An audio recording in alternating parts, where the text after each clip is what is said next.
Sabe aquela sensação de que tudo que a gente aprendeu nas antigas aulas de história da escola era tipo uma verdade absoluta e inquestionável?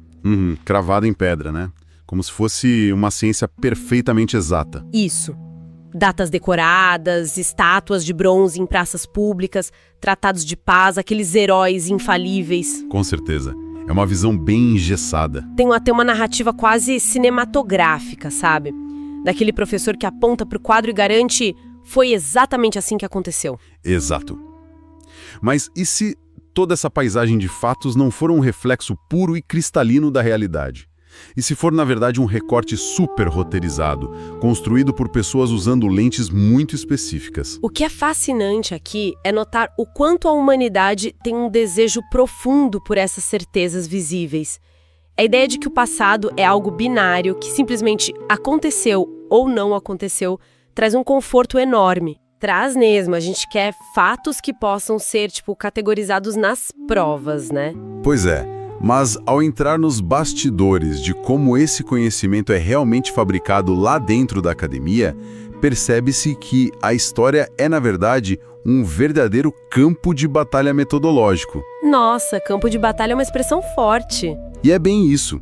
Ela oscila o tempo todo entre a tentativa de seguir regras científicas super rígidas e a arte muito fluida da narrativa. E é exatamente para esses bastidores desse campo de batalha que a gente vai olhar na nossa análise aprofundada de hoje. O nosso foco, a nossa lupa de aumento, está sobre o livro-texto Teoria e Métodos da História 1. Escrito pelo Ivo dos Santos Canabarro, né?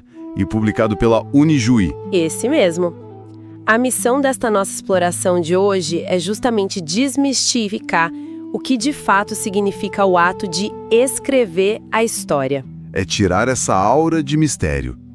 Para quem nos ouve agora, seja no trânsito, seja lavando a louça, a ideia é revelar que a história está muito, mas muito longe de ser só um aglomerado de papéis antigos. É surpreendente descobrir como o ofício de quem segura a caneta molda inteiramente o mundo que a gente compreende hoje. Totalmente.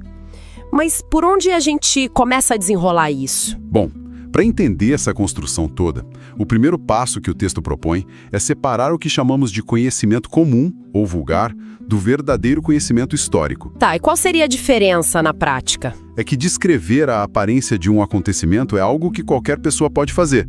Por exemplo, se choveu ontem, nós simplesmente relatamos a chuva. É o visível. Ah, entendi. É o que está na superfície. Exato. Mas o ofício do historiador exige romper com essas aparências. Exige ir até a estrutura interna, as causas invisíveis dos fenômenos. E, segundo o autor, isso só é possível através de uma ferramenta indispensável. Que é a tal da teoria. Perfeito. A teoria. Certo, vamos desempacotar isso, porque olha, a palavra teoria tem a fama de soar um pouco árida.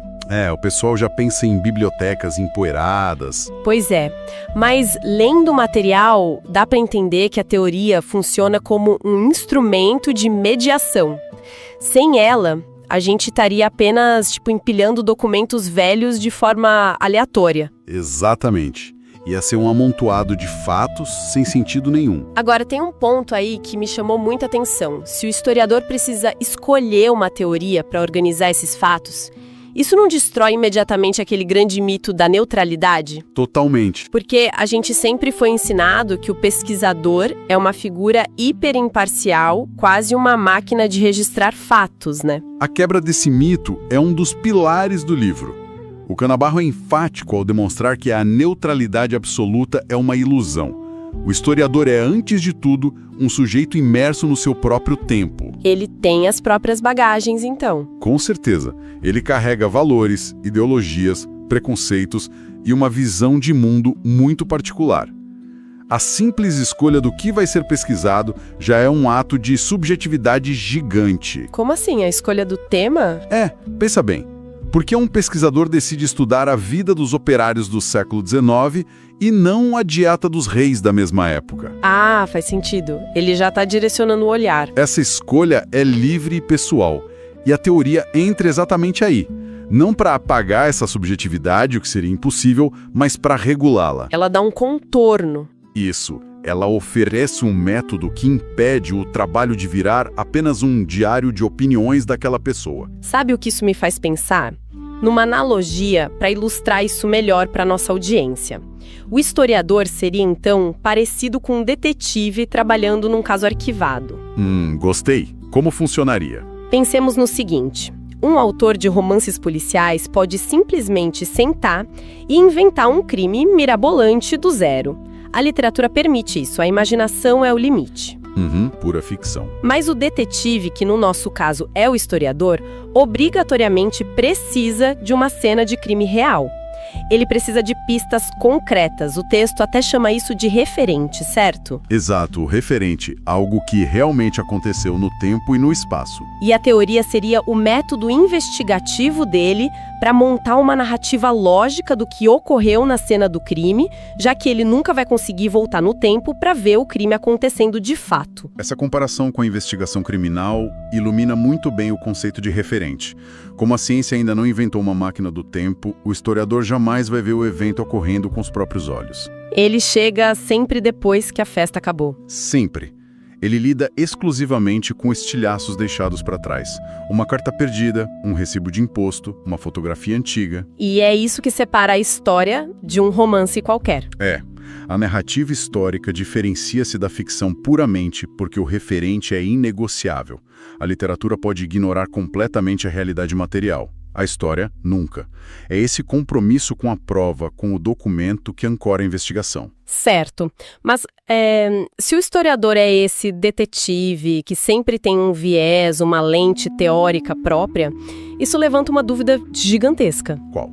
Lidos na década de 90 são fundamentalmente diferentes dos livros que o pessoal lê hoje em dia nas escolas. Com certeza absoluta. Então, como é que essas lentes evoluíram ao longo do tempo? Porque os fatos passados não mudam, né? Os fatos não, mas a nossa forma de olhar para eles, sim. Essa evolução é o que a gente chama de historiografia. Historiografia, tá. Basicamente, é o conjunto de teorias, métodos e formas de escrever a história em cada época. E o ponto crucial que o texto aborda é que a historiografia nunca é, de fato, sobre o passado. Como não? Ela é sempre contemporânea. Ela responde aos problemas da sociedade que a está escrevendo naquele momento. Isso soa um pouco abstrato. Para deixar mais palpável para quem está acompanhando o nosso mergulho, vamos aplicar essas diferentes lentes historiográficas a um único evento bem famoso. Boa ideia. Qual evento? Peguemos a chegada dos portugueses ao Brasil em 1500, o chamado Descobrimento. Como, por exemplo, a primeira grande escola que o livro cita, o positivismo lá do século XIX, contaria essa história. O positivismo, também conhecido como escola metódica, encabeçada por figuras como Leopold von Ranke e fortemente influenciada por Auguste Comte. E qual era a pegada deles? Eles tinham uma função social muito clara no século XIX, que era ajudar a consolidar os estados nacionais e manter a ordem. O foco era totalmente no Estado. Então, se um positivista fosse escrever sobre 1500... O foco seria quase exclusivo nos grandes fatos políticos e nos heróis. A narrativa ia destacar a figura imponente do Pedro Álvares Cabral, o dia exato da chegada, o nome das caravelas, a pompa da primeira missa oficial. Seria uma história super descritiva. Muito. Uma história oficial, feita para criar um sentimento de unidade nacional e admiração pelos líderes. Então é daí que vem aquela coisa de decorar listas intermináveis de datas e nomes de generais? Exatamente daí. É uma abordagem voltada para legitimar quem está no poder, mostrando uma linha do tempo toda arrumadinha e sem muitos questionamentos sociais. O texto até comenta que essa forma de ensinar já está superada hoje em dia. Está superada na academia, né? Embora a gente saiba que, na prática, muitos ainda foram expostos a resquícios disso na escola. Com certeza.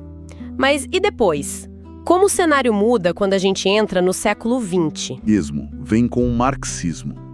Embora o Karl Marx seja do século XIX, o impacto do materialismo histórico transforma a historiografia do século XX inteiro. A lente muda radicalmente, então. Vira de ponta cabeça.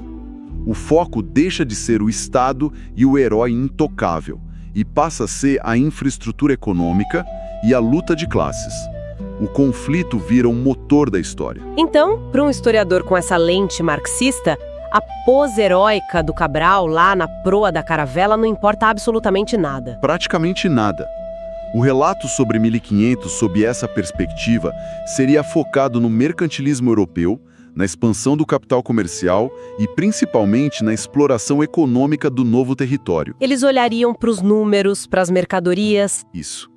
O historiador analisaria a extração do pau-brasil e a subsequente escravização como motores de um sistema produtivo global. A história deixa de ser um quadro na parede para ser admirado. E vira o quê? Torna-se o que chamamos de história-problema.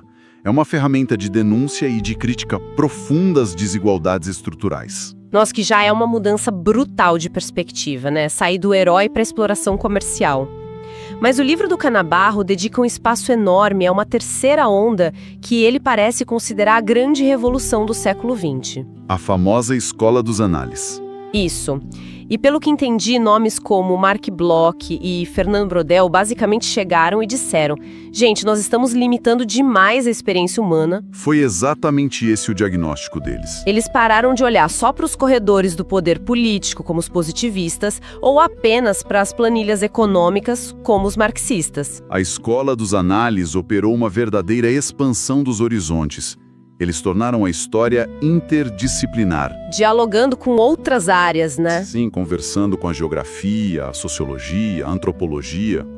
Voltando ao nosso exemplo de 1500, um historiador dos análises não se limitaria ao Tratado Oficial do Rei ou à análise econômica do comércio de madeira. Ele ia investigar o quê, então? Ele iria investigar a história das mentalidades, como foi o choque cultural e psicológico entre europeus e indígenas, o que os marinheiros comiam e como eles adoeciam durante a viagem. Aspectos do cotidiano mesmo. Sim, e até coisas maiores, como o clima e as correntes marítimas, numa perspectiva de longa duração, influenciaram a travessia. A vida cotidiana, as mulheres, os marginalizados, os atores que antes eram invisíveis ganham o palco principal. Isso explica perfeitamente, porque as aulas de história mais modernas focam tanto em cultura popular, na vida privada e muito menos na coroa de um rei específico. Se conectarmos isso ao cenário geral, é fácil ver como passar de uma história só de heróis para uma história das pessoas comuns enriquece demais a nossa compreensão da sociedade de hoje. É fascinante. Agora, vendo essas três formas tão diferentes de interpretar o mesmíssimo evento, quer dizer, o positivista focando no herói, o marxista na economia e o historiador dos análises na cultura e no cotidiano. Dá um certo nó na cabeça, né? Dá. E surge um dilema que parece rachar o mundo acadêmico ao meio no livro. Afinal de contas, com tanta variação de interpretação, a história pode ser considerada uma ciência rigorosa, tipo com C maiúsculo, ou ela é só um gênero literário um pouco mais sofisticado? Olha, esse é o coração da discórdia. O livro-texto explora a fundo a trincheira daqueles que defendem a história como ciência empírica. O grande expoente citado lá é o Jorn Huygens. Huygens, certo. E o que ele diz? Ele defende fortemente a chamada razão histórica. Para ele e para os seus pares, é justamente a aplicação de métodos altamente rigorosos sobre as fontes que garante a validade de todo esse conhecimento. A teoria funciona como um freio de mão. Exato. Ela doma essa subjetividade do historiador que a gente comentou antes, ela consegue extrair algo objetivo, racional e válido a partir daquele caos inicial de papéis velhos. O próprio Marc Bloch, da Escola dos Análises, também lutava por esse status científico, né? Ele cunhou aquela definição super famosa de que a história é a ciência dos homens no tempo. Uma frase clássica. Fazendo uma nova tentativa de analogia aqui para a gente visualizar, é como se a pesquisa histórica fosse um filtro industrial de purificação de água. Um filtro de água. Explica melhor. Pensemos bem. Entram os dados brutos e barrentos do passado. Diários rasgados, atas de julgamento poerentas, jornais antigos. Tudo isso é julgado num maquinário gigante. Tá, os dados crus. Isso.